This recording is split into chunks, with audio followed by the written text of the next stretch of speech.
이제 올해 화두가 좀 계속 됐습니다만 제조기업들이나 산업 고도화 관련해서 이제 성과가 좀 나고 있는데 요새 중국이 소위 말 관심이 높은 8대 업종이 있습니다. 그걸 선진 제조라고 하는데 최근에 올해 기준으로 보니까 40%까지 올라왔더라고요. 이 과정이 조금 더 고도화되기 위한 중간 단계로 저는 보고는 있는데 우리가 뭐 영영 내수에 대해서 강하게 말씀드릴 날이 올지 참 걱정은 있지만 조금 그 내수가 강하게 살아나지 않아도 다른 쪽 섹터에서 조금 계속 쏠림이 몰렸다가 이제 완화됐다는 게 좀 반복되지 않을까 이렇게 생각을 좀 갖고 있고요. 저 개인적으로는 중국이 내년부터 미국에 대해서도 히토류나 생산력을 기반으로 상당히 공세적인 입장으로 전환될 수 있다고 생각을 좀 갖고 있습니다. 제가 자세히 얘기를 못 드리지만 예를 들어 미국의 중간 선거나 이런 걸 앞두고 더 강한 압박을 가할 수 있는 부분들도 저는 조금 보고 있어서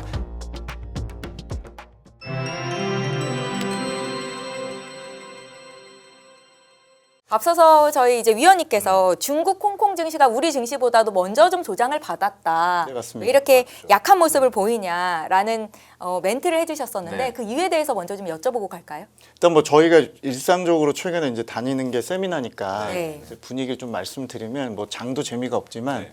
중국에 대한 관심 자체가 좀 올해 중국 기준으로 좀 바닥인 것 같습니다. 매크로도 안 좋지만 전반적으로 시장도 안 좋고 근데 왜 그럴까요? 왜냐면 1월 달에 딥시크 쇼크가 왔었잖아요. 그때도 관심 되게 많았었잖아요. 그러니까요. 이런 뭔가 정도는. 중국이 뭐 올해 들어서 뭐 딥시크 이슈도 있었고 작년 9월부터 해서 뭐 주시장 부양하면서 네. 뭔가 구조적인 문제를 좀 깰 때는 그래도 한 번씩 지켜보시고 네.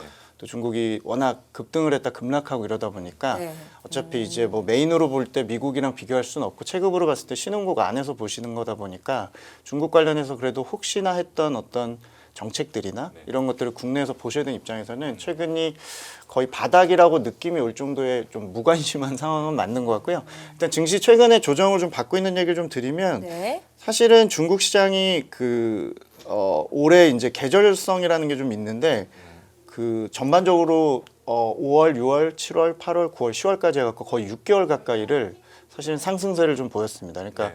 사실 되게 이례적인 거였고요. 그래서 10월까지 상승을 이어가다가 11월부터 최근에 2달 동안 뭐 항생테크라든지 홍콩 흔들리고 있는데 일단은 유동성 효과가 좀 반감이 되고 있습니다. 올해 사실 중국이 전체적으로 올랐던 이유는 뭐 이익이라든지 이런 것 기반이라기보다는 아무래도 이제 재평가했던 부분들, 뭐 유동성 함정이 좀 완화되면서 돈들이 이제 예금에서 뭐 주식으로 넘어오는 이런 과정들이 있었는데 일단 유동성 효과가 조금 어느 정도 좀 후퇴하고 있고 아무래도 미국 이슈들 하에서 특히 홍콩 같은 시장은 미국과 중국 유동성에 특히나 민감을 해서 좋을 때는 뭐 2배 좋지만 안 좋을 때 먼저 이제 선반영하는 측면이 좀 있는 것 같습니다. 그리고 무엇보다 홍콩 같은 경우 최근에 이제 가장 아시아에서 부진한 모습을 좀 보이고 네. 있는데 가장 유동성이 지금 본토 자금의 수혜를 많이 받았다가 네. 외국인이 빠지기보다는 외국인은 그냥 어떤 순매도 자체가 이렇게 강하지 않은데 본토 자금이 올해 사실 상반기에 어느 정도 이제 수익을 낸 이후에 자금 회수가 좀 있습니다. 본토로요? 네네. 그러니까 저희가 이제 강구퉁이라고 그래서 사우스바운드라고 네. 그래서 본토 자금이 작년부터 해서 홍콩에 가서 구조적으로 주식을 많이 샀는데 그게 뭐 큰 보험사든 또 공모 펀드든 네. 전체적으로 테크 주식이나 최근에 좀 많이 올랐었던 이런 뭐 홍콩에 상장한 뭐 CATL 같은 배터리 같은 기업들에 대해서 포지션이 되게 많았는데 최근에 급격히 순매도로 좀 전환이 되면서 연말 효과들이 좀 있습니다. 그러니까 무슨 얘기냐면 이게 사실 과거에 중국 내에서 판매하는 펀드들이 기본적으로는 당연히 CSR 300이나 본토 지수를 벤치마크로 해서 이제 운용을 하게 되는데 여유 있는 돈은 대부분 다 홍콩에 가서 이제 주식을 많이 담았다가 최근에 이제 그것들을 좀 순매도하면서 이제 본토 자금이 조금 빠지는 요인들도 분명히 좀 있는 것 같습니다. 그리고 펀더멘탈 측면에서는 장표를 잠깐 좀 띄워주시면은 네. 보시면 이 왼쪽 그림인데요. 그 중국의 수출은 최근에 견고한데 항상 중국의 그 발목을 잡고 있는 중국의 내수 상황이 최근 한 3개월 동안 지표가 또 빠르게 악화가 되면서 올해 중국이 트레이딩하면서 미국과 비슷하게 테크 주식이 당연히 좋았고 그 다음 단계로 이제 뭐 중국의 제조 기업들을 좀 매매를 하다가 다음 단계에 뭔가 내수주든 기타 나머지를 이제 뭔가 사고 싶은 욕구는 있었지만 경기가 받쳐주지 못하면서 다음 단계에 뭔가 주도주를 좀 못 찾고 있는 뭐 그런 약간 답보 상태로 좀 생각합니다. 저희는 뭐 궁극적인 의견은 네. 지금이 살 수 있는 기회로 보지만 기본적으로 좀 확인할 것들을 시장이 좀 많이 찾고 있고요. 아마 1월 달에 중국의 뭐 대출이나 추가적인 어떤 정책들이나 이런 것들을 좀 봐야 이제 시장이 조금 더 모멘텀을 찾지 않을까. 지금 좀 약간 힘이 없는 그런 단계라고 좀 보시면 좋을 것 같습니다. 중국 같은 경우는 이야기를 들어보면 저희가 약간 좀 반복해서 겪고 있는 것 같아요. 이번에는 경기 정말 살아나고 구조개혁, 뭐 네. 구조조정 실행될 거다라고 네. 기대해서 내러티브로 올랐다가 실제로는 이게 잘 받쳐주지 않는 사태가 네, 한 2, 3년 정도 반복이 되는 것 같거든요. 맞습니다. 여러 번 당하다 보면 저희가 갈수록 의심의 눈을 키울 수밖에 없는데 이번에는 다가오는 뭐 내년이나 혹은 이후에는 저희가 정말로 중국에서 숫자가 뒷받침이 되는 그 내러티브를 기대해 볼 수가 있을까요? 그러니까 최근에 중국 내에서 뭐 많은 투자자들의 화두가 뭐냐면 이제 약간 핑계일 수도 있지만 중국이 어찌됐건 성장 모델 전환을 하고 있고 체질 개선을 하겠다고 지금 계속 얘기를 한 지 몇 년이 됐죠. 그래서 그 후유증으로 부동산도 안 좋고 내수도 계속 반복적으로 침체한 건데 중국이 지금 잘하는 것 중에 이제 올해 화두가 좀 계속 됐습니다만 뭐 말씀하신 테크 쪽도 그렇고 제조기업들이나 산업 고도화 관련해서 이제 성과가 좀 나고 있는데 제가 오늘 들어오기 전에도 좀 중국의 시가총액이나 순익 비중 같은 것들을 업종별로 좀 이제 계산을 좀 해보니까 네.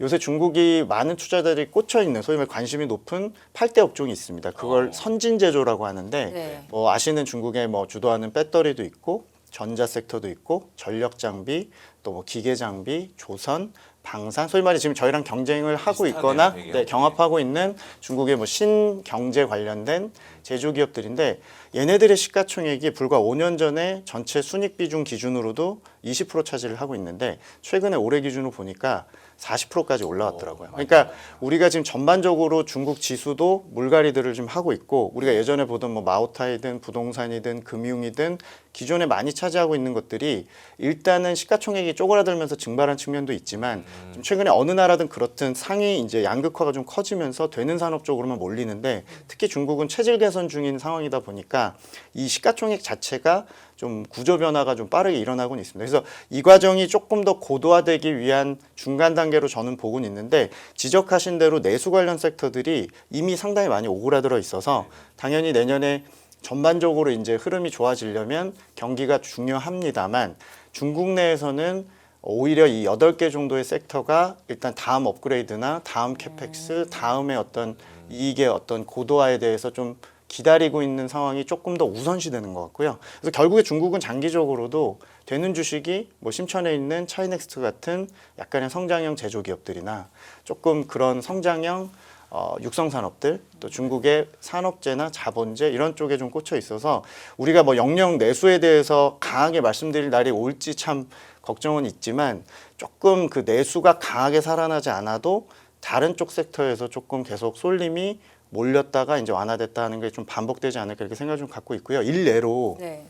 요새 뭐 뉴스 보시면 아시겠지만 중국이 지금 부동산이 여전히 안 좋아서 3, 4년 전에 있었던 그 헝다그룹 사태처럼 최근에 이제 중국의 한때 1위였었던 왕커그룹이라는 디벨로퍼 쭉 이야기도 하나가 있었죠. 지금 디폴트가 며칠 안에 나냐 마냐 지금 채권단 협의를 하고 있는데 사실은 저희가 시계를 돌려서 21년, 22년에 헝다그룹 이슈라든지 2년 전에 저희가 뭐 컨트리 가든으로 불렸던 벽개원 이슈를 한번 생각을 해보면 특히 헝다그룹 같은 경우는 글로벌리 영향을 줬잖아요. 일단 그때 당시에 뭐 경기도 중국이 내부적으로 워낙 부동산 의존도가 높을 때였고 깨지기 직전이기도 했습니다만 세월이 4년 동안 지나면서 최근에 이제 이 어떤 소위 말해 1등을 했던 여전히 5위인 이 기업이 쓰러진다 만다 하는데도 그 관련 섹터에서만 이슈가 되고 있다는 거는 일단 그 관련된 시가총액들이 많이 오그라든 것도 있고 네. 중국의 실제 금융권이나 경제 관련해서 그 관련된 그 노출도가 뭐 이게 좋은 건지 나쁜 건지 모르겠습니다. 4년 동안 너무 이제 축소가 되다 보니까 전체적으로 이 영향이 좀 제한되고 있다. 그래서 제가 이 얘기를 드리는 이유는 네. 당연히 중국이 내년에 내수라든지 물가라든지 저희가 지금 기대하고 있는 전반적인 것들이 어느 정도는 턴어라운드를 해야 저희가 이제 우리가 보는 중국의 소위 소수 어떤 그 성장주 제외한 나머지들도 좀 볼 수는 있겠지만 전반적으로 리스크는 크지는 않은 것 같고 전체적으로 이제 좀 우리가 기대치 자체를 낮아준 상황에서 내년에 이제 지표들이 개선되는 거를 좀 호재 쪽으로 좀 반영하지 않겠느냐라고 생각은 좀 갖고 있습니다. 그러니까 더 나빠질 일보다는 네. 더 좋아질 일이 확률이 더 크다. 이렇게 그렇습니다. 접근해도 다만 되겠네요. 예, 이게 워낙 장기 침체가 오래되다 보니까 네. 전체적으로 이제 중국 내에서도 뭐 소비가 내년에 대단히 좋아질 걸 기대한다기보다는 이제 총량 자체나 증가율 자체는 이제 어떤 큰 기대는 없고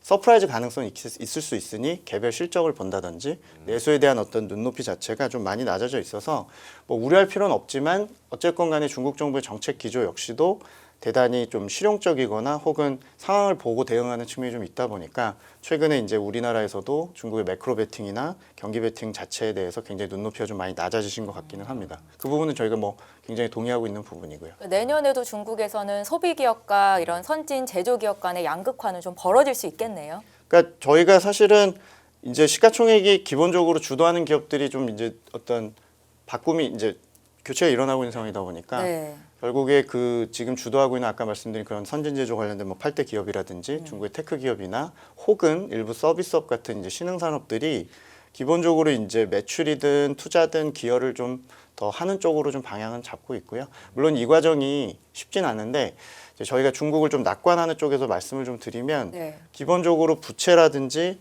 어떤 대출 사이클 이런 것들은 이제 뭐 거의 6에서 7년 정도 줄이는 사이클로 왔고 아시겠지만 이제 중국은 국가적으로 주식이 없는 국가이기 때문에 이제 자기네 내부적인 자금이 주식을 이제 부동산에서 주식으로 자금이 이동하는 어떤 초입 단계라서 이제 그런 흐름을 혹시 이제 관심을 갖고 보신다면 전체적으로 주식 쪽에 좀 우호적인 쪽으로 어떤 그 변화들을 해석할 가능성이 있다는 얘기를 좀 드리는 겁니다. 그러니까 어차피 중국이 언제까지 부동산과 건설로 갈 수 없는 거고 네. 기본적으로 계속 우리랑 부딪히긴 합니다만 계속 산업 쪽에서도 계속 위협을 받고 있고 앞에 이효석 대표도 얘기를 계속 했지만 우리가 미국 쪽을 따라야 되고 계속 미국의 제조업의 어떤 수혜를 봐야 되는 것처럼 중국 역시도 사활을 걸고 비미국 시장에서의 경쟁을 높이고 있고 해외 진출을 또다시 한번 시도를 지금 계속적으로 내년에 할 걸로 보여지기 때문에 뭐 오늘 조금 기회가 되면 짧게 말씀드릴 뭐 중국의 IPO 이슈도 예사롭게 보시면 안 되고 내년부터 시작되는 중국의 새로운 캐펙 사이클 같은 네. 것들 또 민간이 주도해서 이제 대출을 줄인 만큼 줄인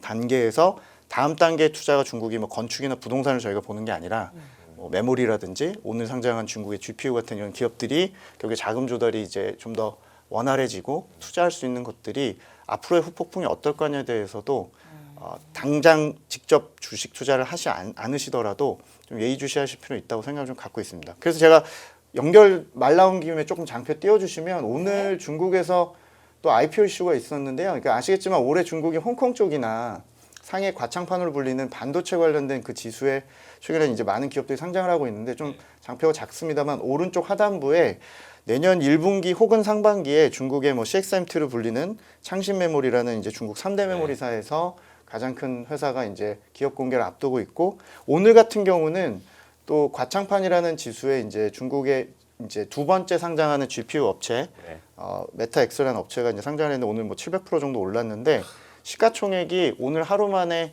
일단 3천억 위안 정도 그러니까 하나로 치면은 대략 한 80조 원 정도로 이제 시작을 했는데 네. 2주 전에 불과 2주 전에 무어스레드라고 그래서 네. 1호 GPU 업체가 네.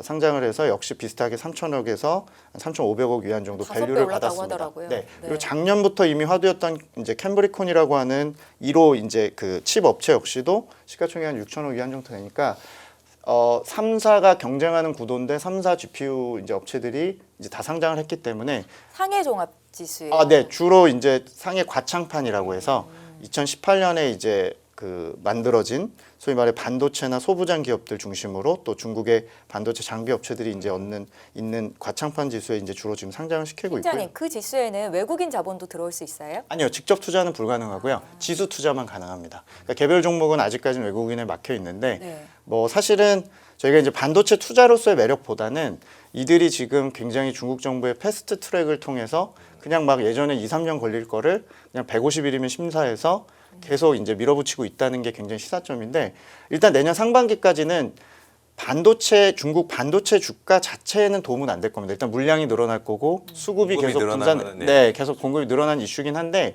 이 업체들이 이제 어떤 식으로 자금 조달하는지가 되게 중요하죠. 그러니까 과거에 저희가 이제 중국이 불공정한 경쟁을 하고 지금도 물론 그렇습니다만 산업 간의 경쟁을 할 때 마치 우리나라 기업들은 중국의 정부와 싸우는 느낌으로 뭐 보조금, 세제 혜택, 각종 대출 지원, 또 심지어 이런 상장까지 밀어주는데 네. 최근의 트렌드는 대놓고 적자 기업에게 보조금을 주긴 어려운 분위기고 또 내년에 중국이 반내건이라고 해서 이제 구조 조정을 조금 더 이제 부각시킬 거기 때문에 신흥 이런 산업들의 경우는 이제 굉장히 그 시장을 좀 활용하려는, 그러니까 민간 자본을 합법적으로 활용해서 자금 조달을 할 수 있는 방법이 있는 거네요. 네네네. 그래서 이 업체들 일단은 물론 이제 엔비디아랑 겹치는 부분은 아니고 대부분 출원용 칩이고, 결국에는 이쪽의 분야의 경우는 27년까지 자립도를 거의 과반 이상으로 50% 이상으로 높일 계획으로 지금 가는 거니까 저희가 뭐 특별히 지금 저희가 투자하는 미국 주식이나 이런 쪽에 연관되진 않지만 네. 꼭 보셔야 되는 것 중에 하나는 앞서 말씀드린 그 CSMT로 불리는 중국의 이제 메모리사들이 이제 기업이 공개가 되면서 이제 중국의 결국에 제일 큰 발목이라고 할 수 있는 HBM 같은 것들의 양산 과정이나 이런 것들이 이제 공개적으로 우리가 지금 뭐 어떤 블룸버그나 뉴스에서 지금 보는 어떤 추정들이 아니라 기본적으로 이제 상장한 기업들이 내년에 또 등장을 하기 때문에 중국의 메모리사들이나 YMTC 같은 낸드 쪽에서 이제 사실상 제일 큰 업체들이 기업 공개를 한다는 것 자체는 저 개인적으로는 그 정보에 대한 부분들 네. 또 진척 상황에 대해서 좀 보실 필요가 있고, 또 이들이 27년까지 굉장히 많은 투자를 할 수 있게끔 어떤 현금 흐름이나 전반적인 것들이 이제 비축이 됐기 때문에 민간 기업들 중심으로 주도하는 게 더 무섭다. 그러니까 오늘도 사실 제가 들어오기 전에 작가님이 그 중국 쪽에서 뭐 100조 원, 한화 100조 원 정도의 어떤 반도체 기금 얘기가 있지만, 사실 그 공식적인 확인은 안 돼 있지만 시장을 통해서 이미 이런 식으로 지금 지원해주고 있는 형태, 혹은 사실상 기관들이 상장한 기업들에게 이제 들어가서 이렇게 투자해주는 자금 자체도 굉장히 커지고 있어서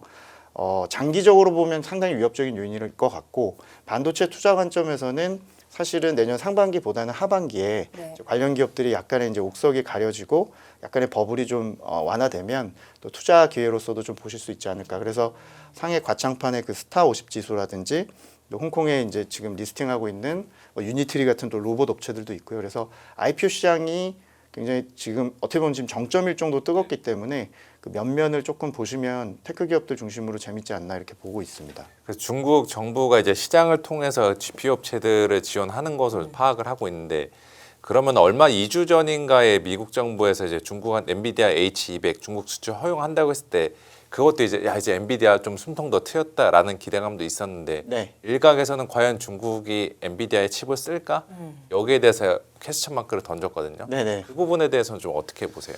그러니까 아마 제 개인적인 생각은 중국 정부는 뭐 죽어도 좋다 나쁘다에 대한 언급은 없을 것 같습니다. 그러니까 공식적인 입장은 기술 자립이고 지금 이런 형태의 이제 지원을 계속적으로 하면서 준비 작업을 하는 거고, 내가 그냥 무조건 환영한다라고 얘기할 것 같진 않고요. 다만 저희가 추정하건대 이제 장표 좀 띄워놓고 얘기를 좀 드리면 네. 전체적으로 내년에 저희가 중국이 갖고 있는 HBM 같은 것들 재고는 거의 동난다고 지금 저희가 추정이 되고 있고, 상반기면은 거의 사실상 비축한 게 없다라고 지금 각종 연구에서 좀 나오고 있습니다. 그래서 사실은 중국 입장에서도 이 어떤 뒤처진 뭐 거의 2세대 가까이 뒤처진 이런 상황에서 시간이 계속 벌기가 필요한 상황이기 때문에 정부 입장은 그냥 중립이고, 이 엔비디아 관련해서는 결국에는 자국 내 기술 자립과는 겹치지 않는 부분이 있기 때문에 그냥 민간 측면에서 수용하게끔 수입하게끔 저는 그냥 냅둘 걸로 생각하고, 민간의 수요는 여전히 강하다라고 생각을 좀 갖고 있습니다. 그래서 일단 즉각적인 시사점은 내년에 관련해서 양측이 중국 쪽에서는 히토를 잡고 있고,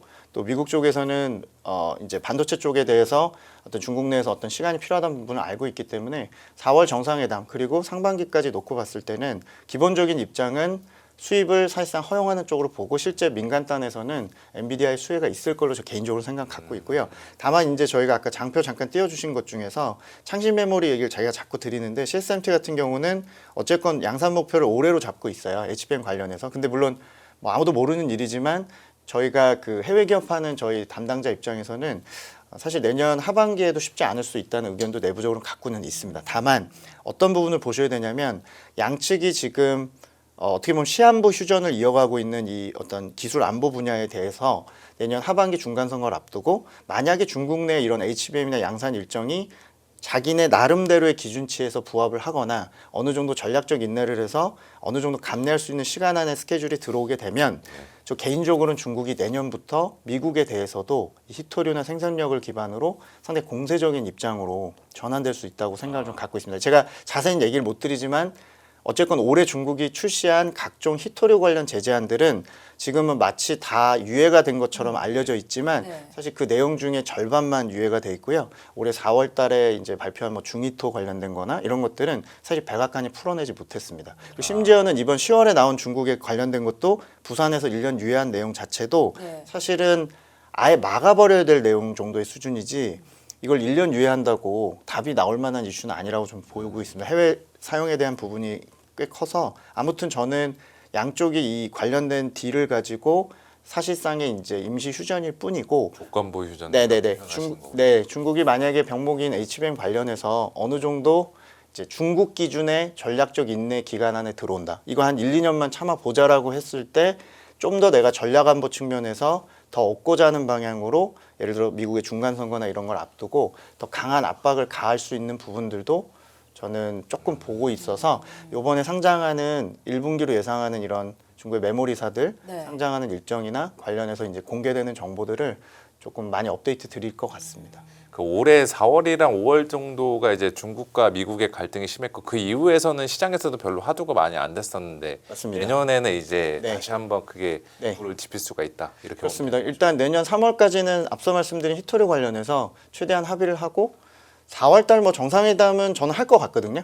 그래서 양측이 어느 정도 좀 더 추가적으로 이쪽은 반도체 또 이쪽은 디지털이요? 이토리 관련해서 어느 정도는 더 얻어낼 것 같은데 네. 개인적으로 중국이 지금 나름대로 빌드업한 이 히토리나 광물 관련된 내용들이 그렇게 뭐 1년치용으로 혹은 협상 카드로만 준비한 것도 아니라고 보고 또 개인적으로 중국의 메모리나 이런 전반적인 개발 스케줄이 정확히 예측하기는 어렵습니다만 어쨌건 진척 사항이 있다면 상당히 긴장감이 높아질 수도 있는 부분이 내년 하반기에 예상이 돼서 이제 관련된 것들도 이제 중국 저희가 투자 아이디어라면 중국도 자체적으로 자립하려고 하는 주로 산업들을 네. 중심으로 지켜볼 필요가 있을 것 같고 각자 공급망 관련주들 저희가 뭐 올해 이미 그 관련 스토리입니다만 내년에 뭐 방산이 되던 뭐 원래 알고 있던 그런 스토리들이 각자 국가에서 주도주가 또 될 수 있는 부분도 있다고 생각합니다. 예를 들면 중국도 히토라든지 중국의 조선, 방산 또 중국의 이런 그 에너지 인프라 관련 기업들, 뭐 특히 CATL 같은 기업들 이런 쪽은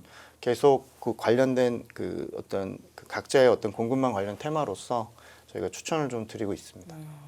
그게 되게 좋은 이야기 같아요. 왜냐하면은 내년도에 시장에서 대부분 다 변수나 불확실성을 꼽는 게 AI 버블이나 미국의 뭐 인플레이션 이런 리스크인데 그 말씀드린 미중 간의 갈등은 다들 조금 약간 내려놓은 상태인데 맞아요. 이게 오히려 더 내년에는 더 핵심 사안이 되지 않을까 이렇게 좀 보여지고 있네요. 그러네요. 저희 이제 중국 경제 얘기를 좀 해보고 싶은데 중국은 경기 침체 속에 물가도 내리는 디플레이션 우려가 여전한 상황인데 발표되는 경제 지표들을 봐도 생산자 물가 지수는 3년 넘게 마이너스에 머무르고 있고 또 이제 말씀하신 것처럼 밖으로는 미국과의 관세 전쟁 중이잖아요.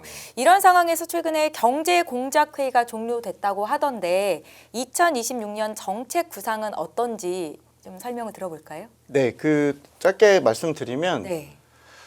일단 경제공작회의는 연말에 이제 큰 틀을 잡고 내년 3월 전인대까지 이제 어떤 이제 정책 준비를 하게 되는 이제 기조 자체가 나오는데 일단 올해 했던 부양책 자체에 대해서 내년에 그냥 유지하는 정도인 것 같습니다. 그러니까 시장에서 지금 요새 뭐 별로 중국이 서프라이즈가 없다고 느끼시는 네. 거는 지금 중국 내수 상황이면 더 강한 카드를 내야 되는데 이게 몇 년째 자꾸 뒤통수를 맞고 있고 이제 경기 자체에 대해서도 지금 기대치가 높지 않으신데 실제로 지금 이번에 나온 정책 역시도 네. 전체적으로 재정이나 통화 완화에 대한 부분은 확장적으로 유지를 하지만 상황에 대해서 올해 인지가 조금 바뀐 것 같습니다. 어떤 거냐면 네. 일단 올해 중국이 걱정했던 수출이나 미국과의 관계가 나름대로 좀 뿌듯해할 정도로 외부 리스크를 좀 막아놨다라고 자평한 측면이 좀 있습니다. 그러니까 이번 경제공작의 내용을 보면은 내년에 내수나 이런 거를 등한시하겠다가 아니라 네. 외부에 대해서 걱정을 당초에 연초했던 것보다 작년 연말에 했던 경제공작회의 대비 1년 동안 보면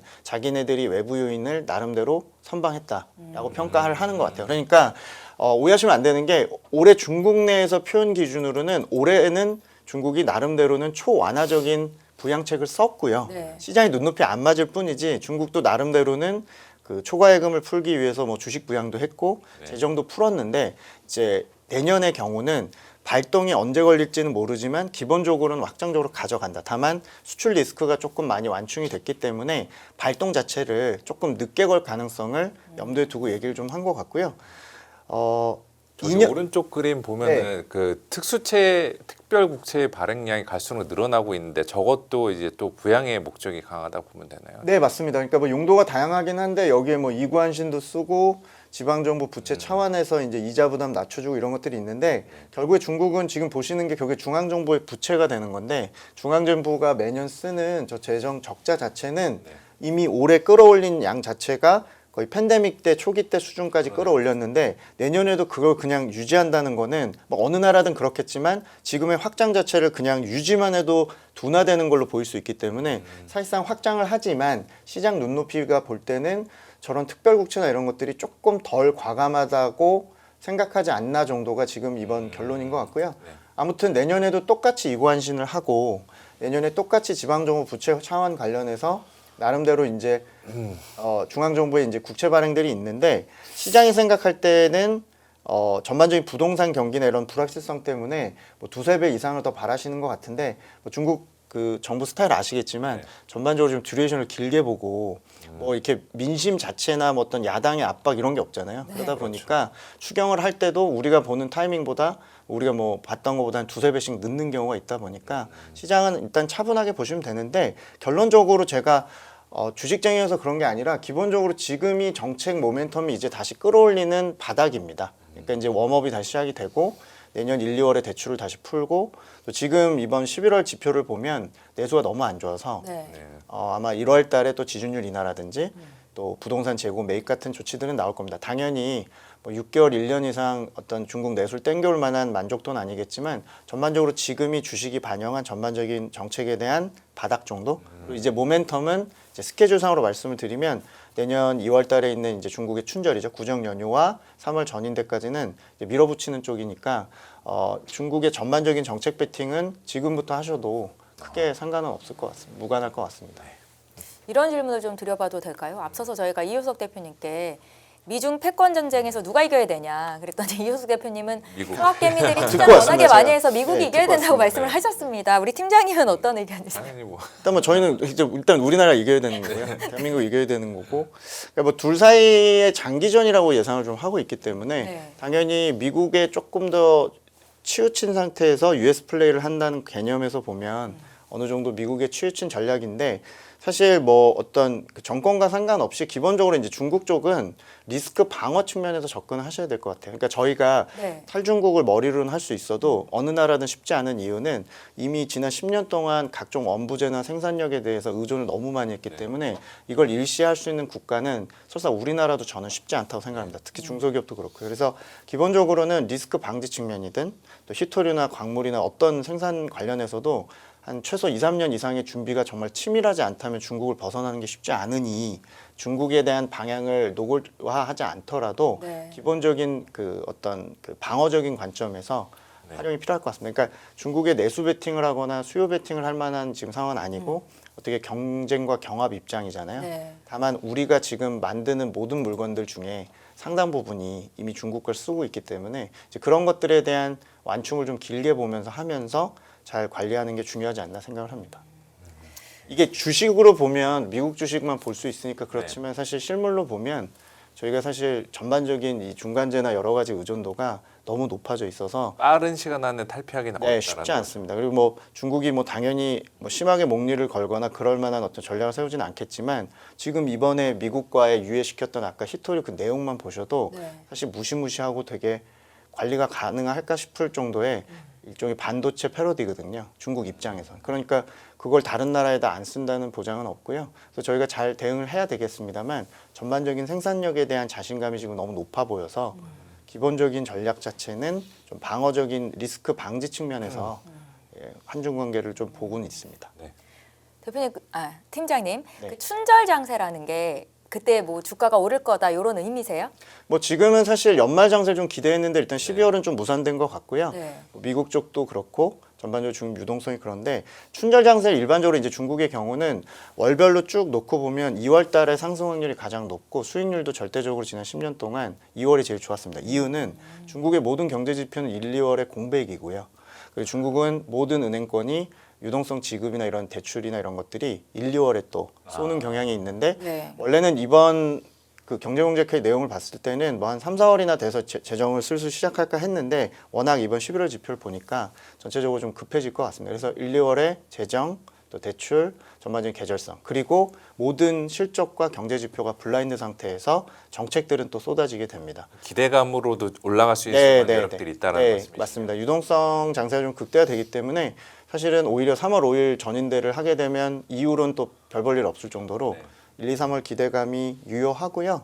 이번 역시도 저희가 그냥 결론적으로는 최근에 어떤 거래 대금이나 중국의 조정 폭은 충분해 보여서 이제 단기적으로 조금 접근하신다면 뭐 항생테크나 중국의 일부 지수들을 조금 매수하는 기회로 좀 최근에 보시면 좋지 않을까. 그리고 오늘 장중에도 중국 정부 이제 기관을 통해서 조금씩 그 매수세가 들어오고 있고 연초에 다시 그 홍콩으로도 본토 자금들이 다시 이제 기술적으로 들어오기 때문에 전반적으로 상황 자체는 내년 그 춘절 장세 자체는 눈 높이는 좀 낮아졌지만 지금 신규 투자자 입장에서도 좀 고려해 보실 수 있는 장세 같습니다. 네. 마지막으로 한 가지만 더 여쭤볼게요. 성장이나 테크가 중심이 되는 항생지수가 CSI 300 지수 같은 본토 지수보다 나을 거다라는 말씀으로 정리를 해봐도 될까요? 네, 아주 단기는 그렇고요. 내년 연간으로는 심천의 차이넥스트로 불리는 창업한 지수 계속 예의주시하시면 좋을 것 같고요. 제조기업이 많아서. 그리고 아주 보수적인 투자의 경우는 계속 지수 측면에서는 CSI 300을 여전히 연간 전망에 놓고 있습니다. 금융투자로 돈 벌기 쉽지 않으시죠? 그런데 불가능한 것도 아니죠. 글로벌 IB 트레이더의 눈으로 본 더 넓은 금융의 세계, 그들의 투자의 기술 정말 궁금하지 않으십니까? 여러분들을 응원합니다.